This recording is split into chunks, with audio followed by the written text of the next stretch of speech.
Osiris. Under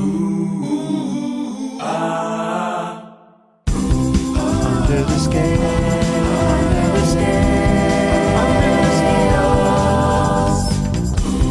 Under the scale, under the scale, under the scales. Hey everybody, I would like to welcome Benjy Eisen to Under the Scales. How are you, Benjy? Never better. How are you, Tom? I'm doing great. I'm talking to Benjy you're in California somewhere, I know, but where? I am in the Dog Patch, which is a neighborhood in San Francisco. That is amazing. And I don't know the last time that we were actually in the same room together, but wherever that was, it was watching fish, because Benjy is a massive fish fan. That's true. The last time I saw you actually was outside. It was in San Francisco. It was outside the Bill Graham, and for those shows. And I think some fan was asking you about your favorite lyricist, and I answered for you that it was Billy Joel. And of course you would be right. Yeah. Obviously. Yeah. I mean, in my head, like in the back of my head somewhere, probably the words Tom Marshall were about to come out, but then you answered for me, thank goodness, because that would have been embarrassing. Totally. So, Benjy, you're in the 300 Club as well, and I was kind of like David Steinberg and a few other people. Does everyone that has been to 300 plus fish shows kind of know each other? By default, maybe. It's like, we intimately experience the same thing together. Maybe intimate's not not the right word, but I feel like I don't know if it's a club to celebrate versus something anonymous club, like the 300 Anonymous Club. You don't want to admit to wasting that much of your childhood? Yeah, totally. Or, I might as well hand fish my ATM card at some point, and just be like, here you go, guys, just make my life great. Right. But yeah, I mean, all joking aside, I think after 300, you definitely know a lot of people. The parking lot, I heard someone once say something like, it's a small world, or it's a large world. It's actually a large world, but a very small parking lot. And so something like that. I think the way that they put it was more poignant. But we all start out small, or something was how it ended. Yeah, but we all start out small. Exactly right. I don't know if that quite contextually works. 300th time around. Yes. Yeah. Exactly. Yeah. Totally. Second time, 300th time. So I'm going to bounce immediately out of chronological order, Benjy, without really introducing who you are yet. I just want to tell what people might know you currently for, and that's writing an amazing Grateful Dead book with Bill Kreutzmann, and it's called Deal. And so it's Deal, My 3 Decades of Drumming, Dreams, and Drugs with the Grateful Dead by Bill Kreutzmann and Benjy Eisen. And I'm about halfway through. I tried to read it in Mexico, but on the way back, I slept, and on the way there, I was too excited to read. And there, I struggled and got about halfway. So you should be proud of me, but an amazing book. I won't spoil the ending then. I actually haven't I haven't finished it myself. Well, the ending is, I mean, I know you're joking, and of course there's the sad part, but it's not necessarily an ending because the music just keeps continuing as we all know. Yeah, that's true. Very much. In fact, I just had lunch with Billy and his wife yesterday, and he's got so much more music in him and so many more cool things he's doing. It's amazing. That is really, really fantastic. Well, first of all, I should ask, how did you write the book? Is Bill and you kind of writing, or is it you interviewing Bill and then later transcribing it? Well, you got to read the fucking book. No. Can I swear on this podcast? I think so. Yeah, we might have to put a check mark next to explicit or something like that when I launch it. I like check marks, so it's cool.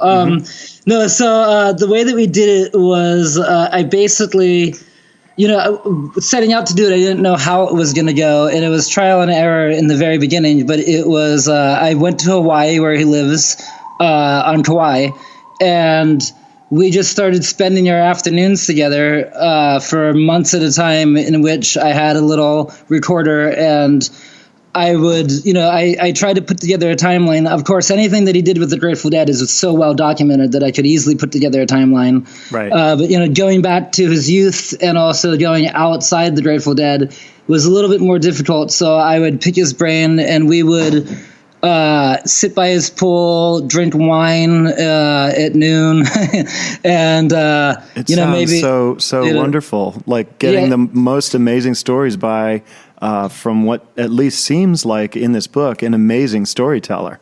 It was an amazing experience. It really was. It still floors me. And it's led into some beautiful things as well. But it was like we would literally, my days are pretty much, wake up in Hawaii and casually make my way over to Billy's house where I would get to ask him every question I ever wanted to know about the Grateful Dead and then some, because it's literally, I think I joked with him about this all the time, but I think I know him better than his ex-wives at this point. He's got a number of them, like 4 or 5. Wait, 4? He does. Wow. He does.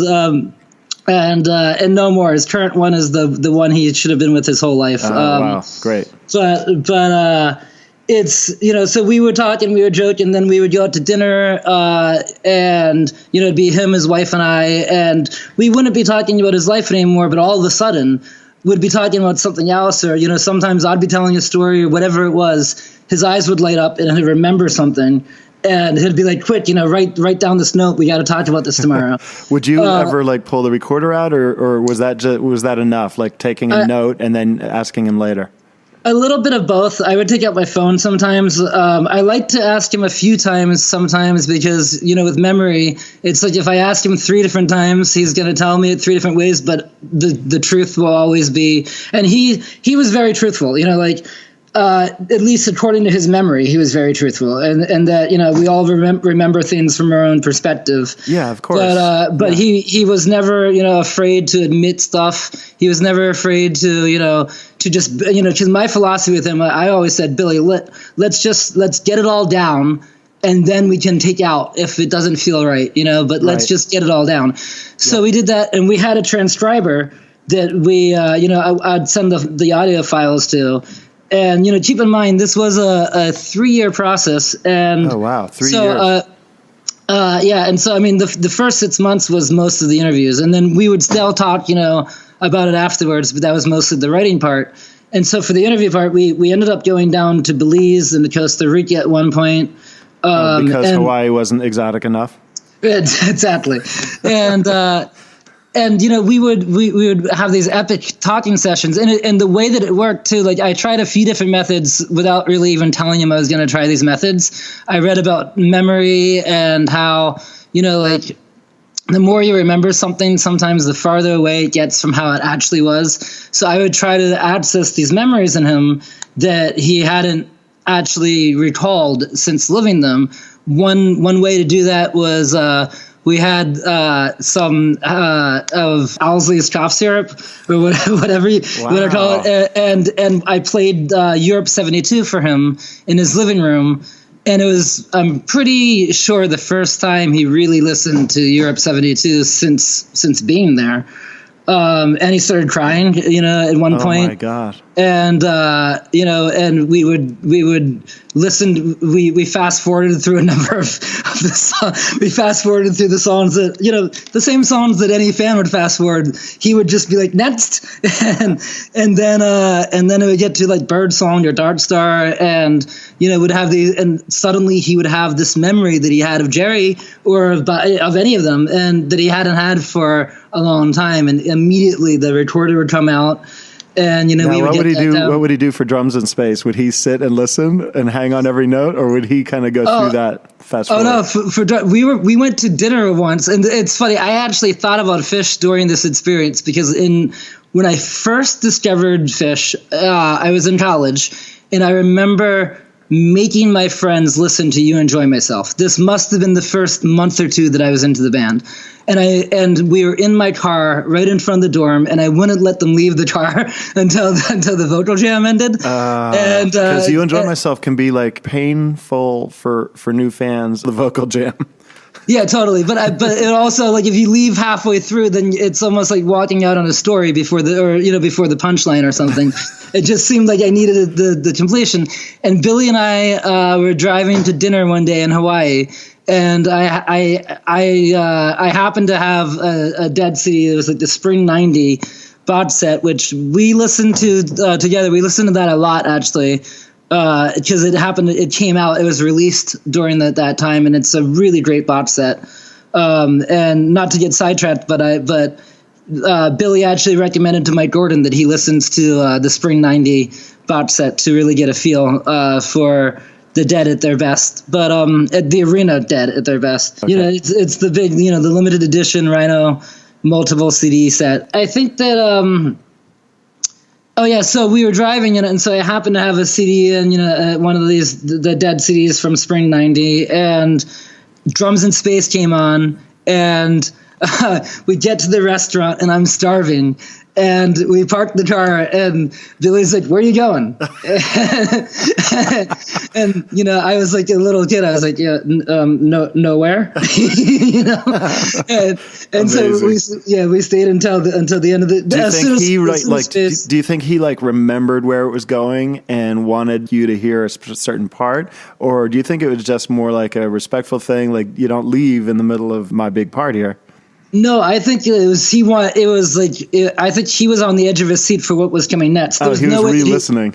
There's no way that he remembered that, because it was a random Drum in Space from Spring '90, and apart from I listened to a lot of Grateful Dead with him, but that's because I would put it on. I also played him a lot of Fish and some Trey Anastasia band too as well. Wow. He loves Tab, but really. Yeah, because of the horns and it speaks to him. I think a lot of those, a lot of the feeling in those songs. But wow. So I would play him stuff. I played him Spandrel too. I definitely would play him music that I basically not to play him music, but because I wanted to hear stuff. Right. When we'd go on like camping trips and stuff, it'd be like, well, I want to hear this, so I'm gonna play this, and it was really cool to hear him once in a while. I'd be like, hey, can you put on some more of that, that Grateful Dead? And it'd be like, yeah, of course. And we listened to some of their best renditions of things ever, and he was always so thrilled to hear it, because it's not something he does a lot. Right. I can't imagine after living it, putting it on all the time. Yeah, exactly. And his friends, actually, we had some parties where his friends would come over, and I remember at one of them, as an experiment on the TV screen, I put on some live DVDs of the Dead, and he was, immediately got his attention went right to it, and his friends kept on telling me, they're like, he never does this, and I'm like, yeah, he didn't do it, I did it. I put it on, but he was, so it was really cool. That is really, really cool. Well, one thing that kind of affected me, or one thing I noticed, I should say, and I wasn't sure if I was kind of being trolled by you, but I thought I saw a couple Fish references, and one of them that struck me almost right away, Bill was talking about, I guess in the late 80s, scuba diving for the first time with Jerry, and he had said that we didn't know where we were, we just knew that we were far across or far away from the forest, from the multi-beast that is the Grateful Dead. Yeah. So the way that the process worked was, so we recorded all these conversations over a long period of time. In fact, our transcriber said, "Do you guys realize that you sometimes, you'll ask the same questions?" And I said, well, does he, and I'll tell the same stories. And I'm like, well, does he tell the stories the same? And the guy's like, yeah. And I'm like, great. Because it was a long process. And so we took all of that, and, Billy is a great storyteller.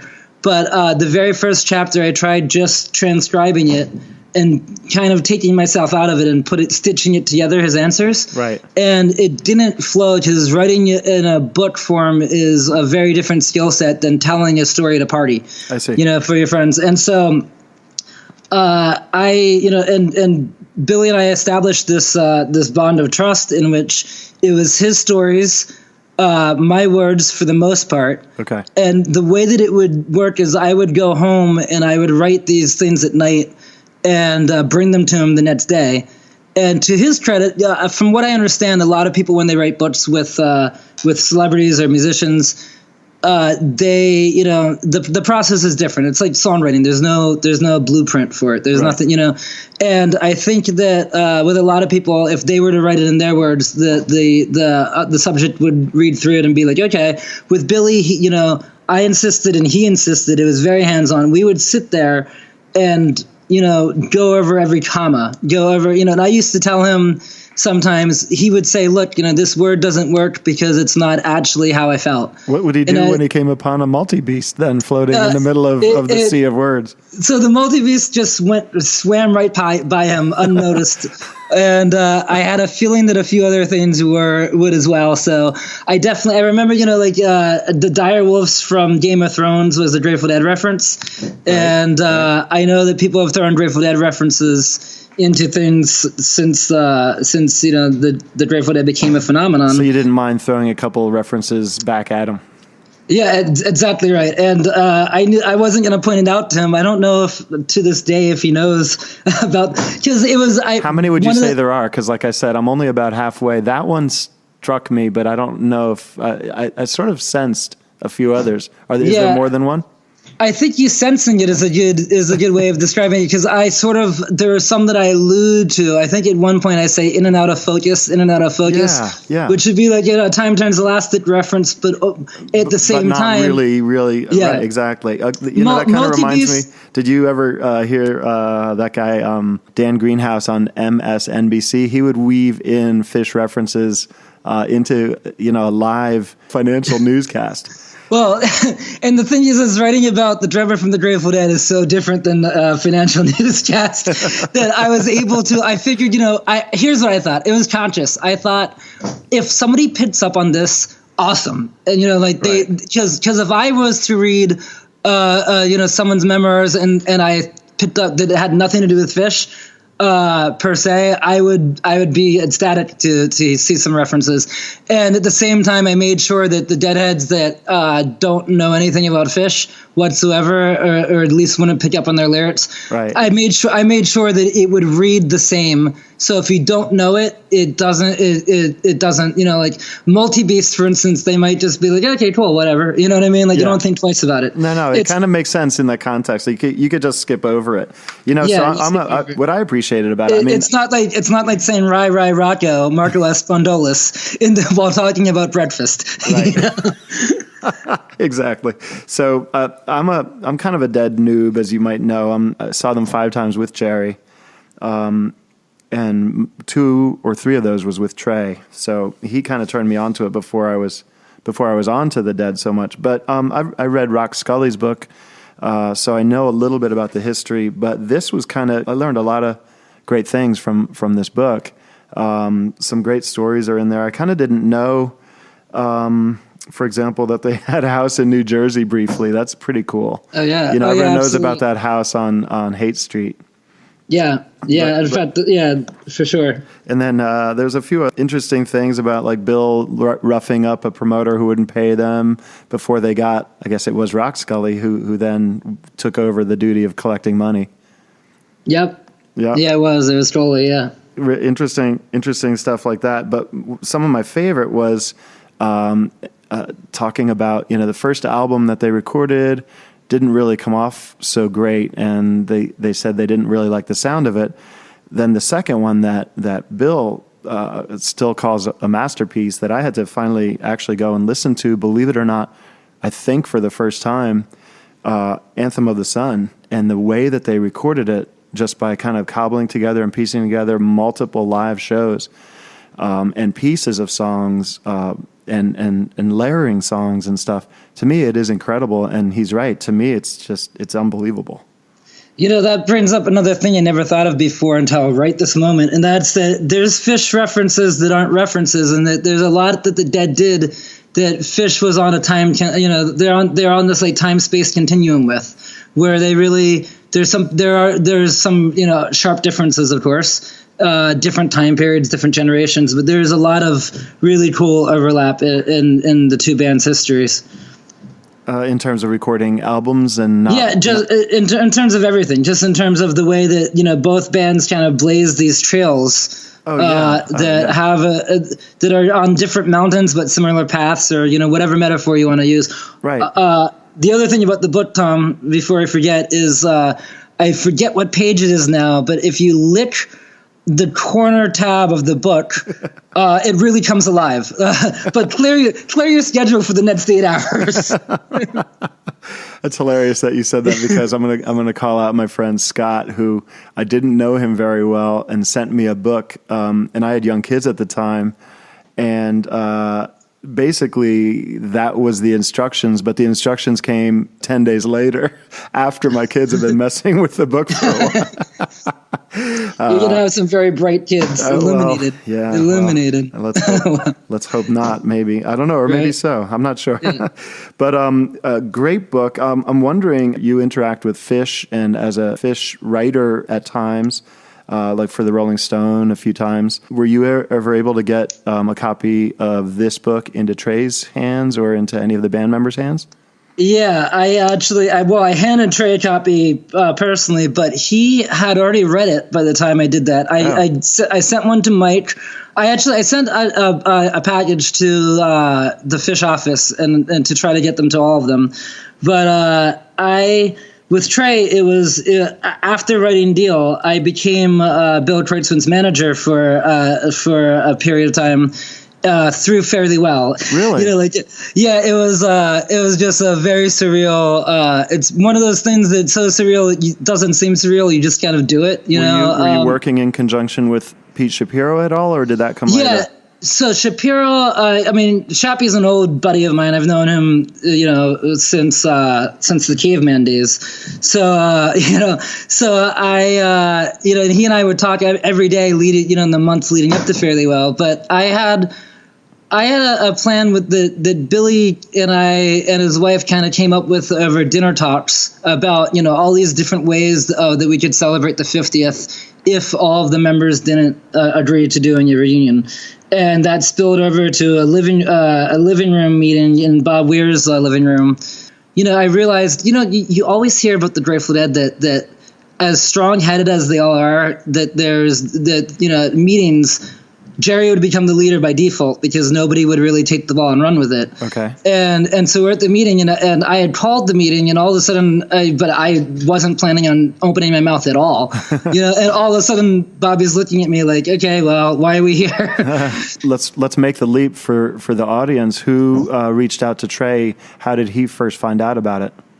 I don't know, because the reason I don't know is I've actually heard a few different stories, and I don't know which one's true. I think that it was happening in multiple levels. I think the band reached out to him personally, okay, and then I think management reached out to management. Okay. But backing up, so for Trey, when fast forward, not backing up, fast forward to the rehearsals for Fairly Well. Sure. And I'm walking in, and the one thing that Billy was always really good about was he would always introduce me to people. He was always very cognizant of that, like a gentleman. And on the way there, he said, "Who do I need to introduce you to?" And I said, I know everyone there except Bruce Hornsby and Trey. I've met Trey, I've talked to him, I interviewed him for Rolling Stone, but I was like, he wouldn't know me. And we go into the rehearsal room. Trey's there playing on his Languedoc, and looks up, sees Billy, and runs over and gives him a big hug. And Billy was just about to introduce me when Trey's like, "And you're Benjy," and he goes, "I want to tell you, I love the book. I love the book." Wow. And so I almost in a case of what Tourette's syndrome, I blurted out. I go, "Well, the one mistake in the book is about fish." And what is that? It's Red Rocks. I fact-checked everything in the book so many times, especially with dates and things like that. And yet when talking about Billy sitting in with fish at Red Rocks, I was just like, I know what year that happened. I was there. Right. And I was off by a year. The wrong year got in the book. Okay. The wrong year got in the book, and I told that to Trey, and Trey said he didn't even notice that himself. What's the right year, and what year got in the book? Well, I'm going to make the same mistake again. It was 2009 and 2010 were the 2 years we're talking about. We'll leave it. One to, of the we'll, yeah, one of them's the right year. Yeah. Did you ever hear Bill playing any kind of drums apart from like practicing for the Dead? Yeah, Billy and I went down to Belize to get inspiration for the book, and I was writing the third chapter down there, I think. So this was early on in our writing process part, and he chose Belize because he wanted to go scuba diving, and the waters were mucky when we were there. His wife was there, and we all kind of were a little bit sick. It was right after New Year's. And I had just seen Fish for New Year's, and I think actually, you know what, he did too. He was in one of the boxes at MSG with his wife. Which New Year's would this have been? 2014. This would have been 2000 and New Year's 2012. Actually, so 12 into 13. 12 into 13. Okay, yeah. Right. Okay. And I didn't see him there because our plan was to meet up in Belize 2 days later. Nice. And I get down there, and we had a wonderful couple of weeks down there. And one day we decided that we weren't going to do any work. We were going to have fun, and we had some, let's just say, some mushroom pizza, and things started really coming alive. And so I decide we rented this house that was right on the beach in this really small village in the southern part of Belize. And I ran to my room I think I was going to get something, or maybe I was going to get my laptop and write something down for the book. And I hear, and I had been going on the roof every day to exercise for about 20 minutes, in the mornings. Okay. And I would put on Fish, of course. And so I had everything up there, and I had downloaded the. Why run on the beach? In Belize when you can run on the roof of a house. Totally. When you can look at the beach from afar and be like, "Yep, that's nice." Okay. Must be nice down there. No, it was a great view up there, and okay. so I trust you. Yeah, and also it's running on a harder surface. Okay. So, but anyone passing by would have been funny because I'm just looks like I'm pacing back and forth, doing circles up on a roof. Yeah. And so Billy went up to the roof at one point, and I'm in my room, and then I take out my laptop, and I hear this this banging on the roof. I'm like, what is that? And then I realized that it's Billy. We found this bongo drum in the house, part of the rental house. Like it was like a VRBO, and found these bongos, and so I knew that they were around somewhere. And I heard him playing on them, which is funny. He doesn't really like bongos. Yeah, that was Mickey's thing. And yet I distinctly heard him on there. And as I'm walking up, I was like, oh, and there's music playing. And it was The Sand from the New Year's run. And I wasn't even sure if he knew what he was listening to. I think he just pressed play. Oh, wow. And his shirt, he peeled off his shirt, and and he's like playing these bongos, and he looks at me, and he was like having this intense moment. He's like, man, this is so good right here, in total ecstasy. And I was just like, I was over the moon. I was over the moon. That is great, and I am now too, because it was sand. Yeah, totally. Sand. Yeah, exactly right. I didn't want to divert you from. I was thinking that maybe you got to witness some of the Fare Thee Well rehearsals and maybe heard Bill playing something. But did you see any of the Fare Thee Well rehearsals? Yeah, I saw all of those rehearsals. All of them. It was very again another surreal thing in that my office, we had these little pipe and drape dressing rooms. If you saw Fare Thee Well, it was on the stage itself. It was these the back of the stage. Every member had their own little pipe and drape area where they could kind of retreat to for some privacy, and it was the rehearsal was inch by inch recreation of what we did on the stage. So those pipe and drapes are there, except that they were where the audience would have been. They were where the very front of the stage would have been instead of behind the stage.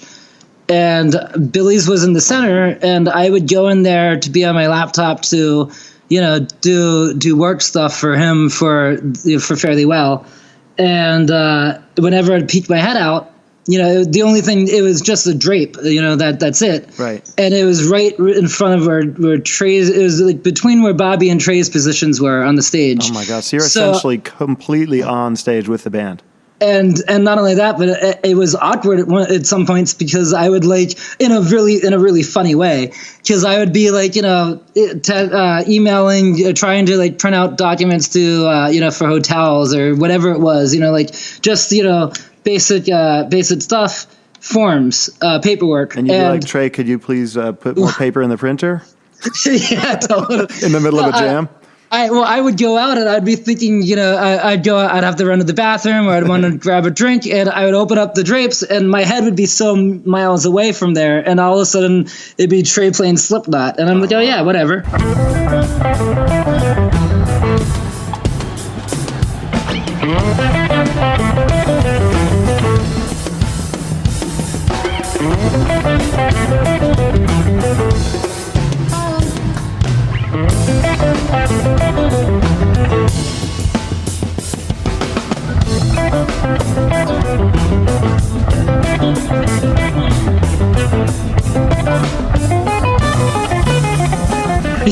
And walking by, and then all of a sudden I'm like, oh yeah, like that's happening, So any song in particular, like from that moment that just totally knocked you out that you can remember?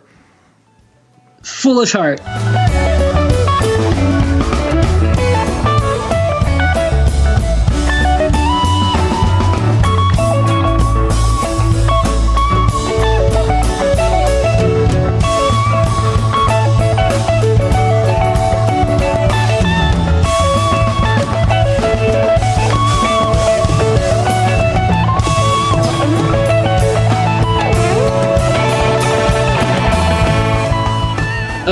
When Trey, because and I got to talk to Trey a bunch about how, I felt that I always use myself as a litmus test with Billy, and then with other bands that I've been working with. I'm a fan. I'm always a fan, and so therefore, I don't think musicians have a fan mindset a lot of times. And so, for instance, and I'm sure you've experienced this with Fish, a lot of times what a musician thinks is a great show, the fan doesn't, and vice versa. Yes, very much so. Yep. And so I got to kind of, I saw myself as getting to do, I think Bob Weir even said at one point when we were all making points in a meeting, after I made a point, he said, I represent the fan vote, arguing to get the floor general admission, that was, okay. I made that argument, and because that's what I want when I go to a show, is a general admission floor. Right. And so, so I can meet up with my friends and have the chance to move around, and the people that don't want that get seats, simple as that. It's really simple. Yeah. But, yeah. Fish kind of figured that out after a while as well. I remember the old days, Madison Square Garden would have seats on the floor. Not anymore. Yeah. Yeah. And so I told Trey, at some points I got to have that sort of fan voice and say, look, it's cool for you. What's really going to make these shows is to hear you play you without, not trying to play Jerry, which was what his, it was what he was trying to do to begin with. And I didn't want him to know how into Fish I was, because if I told him I'd been to over 300 shows, I mean, if anyone told me that they had followed me around for 300 days, I would probably get a restraining order. So, I didn't. This was a different context too, because I wasn't being a fanboy with Trey. I didn't want to ask him about, hey, when you did this, because it was a professional setting in a total different environment, and I wanted to respect that and to bring my best to it. Right. So I think over the course of a week, he kind of, I kind of revealed a little bit more and more, because we would talk about, sometimes in the breaks that they would take in between, rehearsing, things would come up and I would reference something that he was trying to, I'll give you an example. He was trying to tell Billy about how awesome the project Surrender to the Air was. And I let it slip that I was there for those shows, which those shows were immediately betrayed yourself as a fanboy. Yeah, kind of, yeah. Totally. Because those shows were you don't go to those shows if you just bouncing around the room. You were like, yeah, I'm kind of here with Bill, and let Trey figure out that later that you were a huge fan. Yeah, because it was like I didn't want him to feel like I was going to ask for his autograph and then like ask him about a million different things that like Right. he's probably bored about talking about. Instead, like I had a job to do and I wanted to do it, and that part of that involved interacting with Trey, and so I wanted to keep that professionalism up. Right. But at the same time, let him know subtly that sometimes when we would talk that, hey, like I know exactly where you're coming from. Was Hornsby, and now this kind of betrays my not being a Grateful Dead fan as much as you, obviously, but was Bruce Hornsby an obvious choice just because he'd been their keyboardist for a while, or was that also up for debate?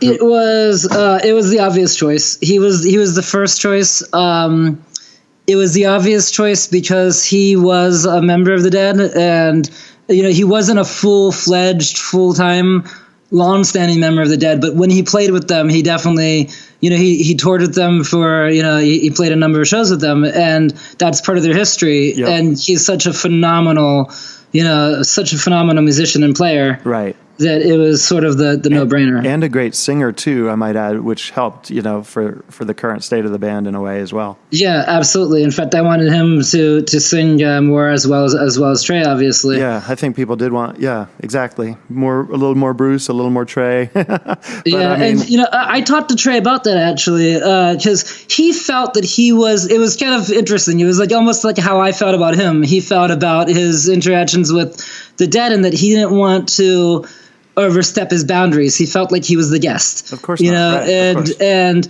so I think we all wanted him to sing more, and I was vocal about it. No pun intended. I was vocal about it with him, and then I was like, it would be great if he could sing more. What about these? And he agreed. He wanted to sing more, right. But he also was like, I can't really. I can't.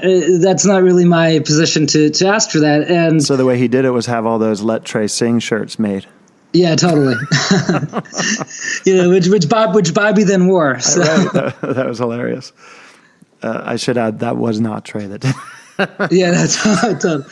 No, but he was all in favor of it. And it was great getting to talk set list with him, and all that stuff. It was a neat experience for me because, like I said, I very much withheld the extent of my fish knowledge from him, and then it was fun when I got to give him little glimpses in it. It wasn't until the very end that I gave him that I really exposed myself in the biggest way. But up until that point, I at one point I looked at the guitar that he was playing, and I was like, didn't I see you have like I think you had a maple guitar once. I'm not up to date with all my nicknames for the guitars. And I'm barely there. I just kind of got there by interviewing Trey about his guitars. There you go. Yeah. Yeah. That's the person who talked about his guitars. By the way, it's not you. No. But I remember talking to him about. I did.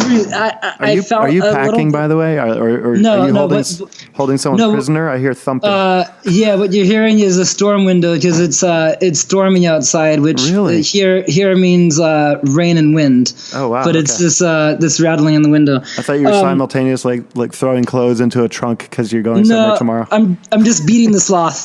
Just beating the sloth. Teach him a lesson. Yep. So when you got to Chicago and the band, everyone was ready to go, everyone's all practiced up, and now it's time for sound check. How was that? Like just being there with no one else in the stadium.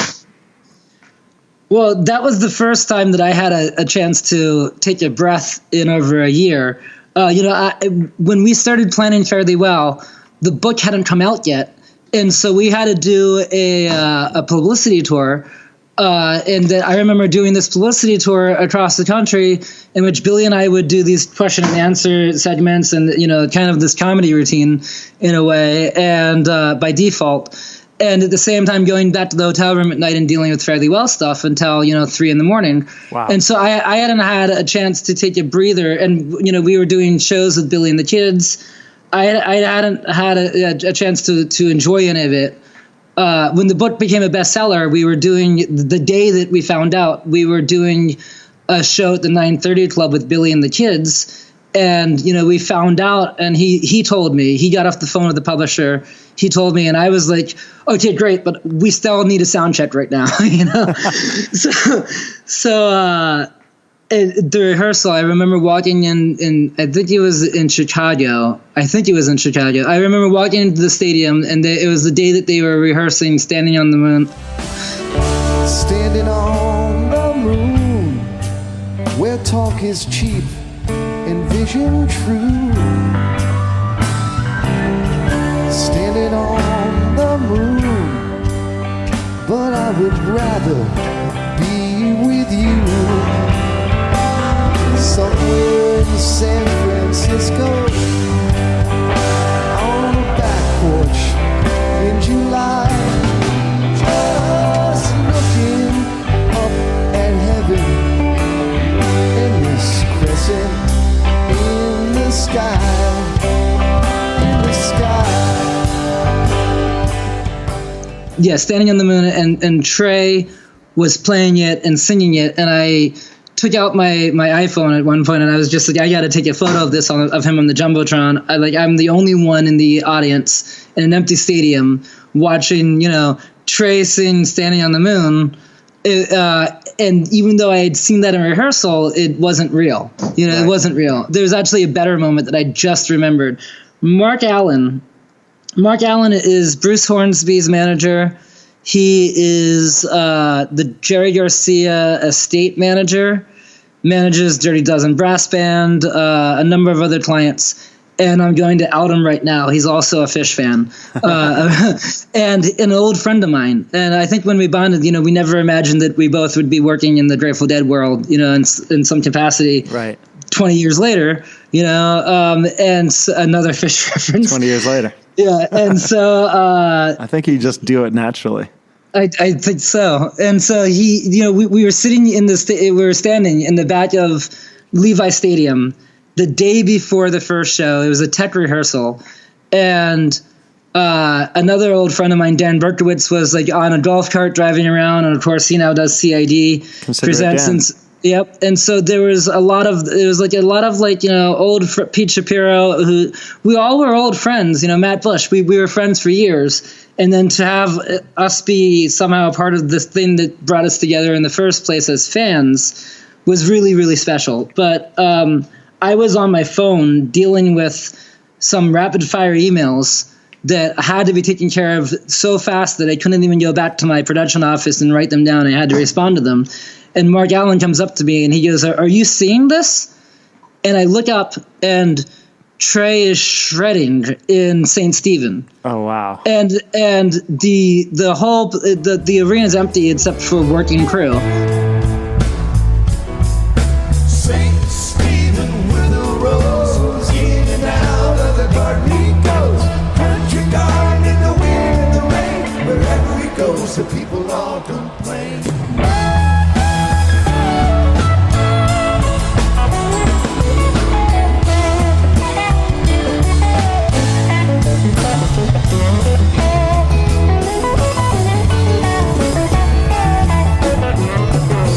And I looked up, glanced at it, and without even breaking a smile, I kind of nod. I go, yeah. What's the matter? The lights are working. I was looking at the Jumbotron. I'm like, yeah. He goes, "No, are you seeing this?" And I was like, "Yeah, everything looks like it's going. Everything's fine." And he goes, "No. Look at what's happening." And I'm like, "Oh, you mean Trey's kind of shredding to St. Stephen right now?" Wow. And so that was it's hard to get out of your work mind sometimes. And that was a great moment though, because if you had told me when I first, if you went back in time and told me when I first was on Phish tour, summer 94. I would have believed you, because I would have been like, why are you coming back from the future to tell me this if it's not true? That's true. But I would have, but I also would have been, I would have been amazed. I was amazed. I think the same. I think pretty much everyone said the same thing to their best friend when they're standing there watching that. How surreal seeing our two favorite bands and Trey in the Jerry spot for the Dead. Well, for you, it must have been something else entirely, because this is, your childhood friend. Right. That you've been through, all the highs and all the lows with there's no, Trey's not, I think for a lot of people, it's almost, there's like a Wizard of Oz thing where it's like the man behind the curtain.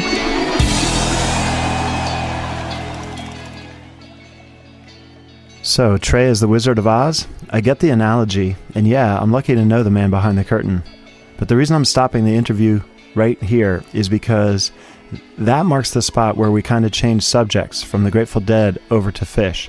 And believe me, Benjy is quite immersed in the Phish scene also. Enough so that this interview stretched on for over 2 hours. My sweet spot for how long I want my podcast episodes to be is 40 minutes to 1 hour.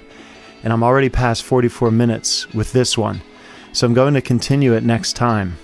Please tune in for Benjy 2 next week on Under the Scales. Also, let me say, a few of you are apparently counting along at home, keeping track of how many times I ask the 300 Club question. If you've been to 300 shows. It took me by surprise how many people mentioned that question to me.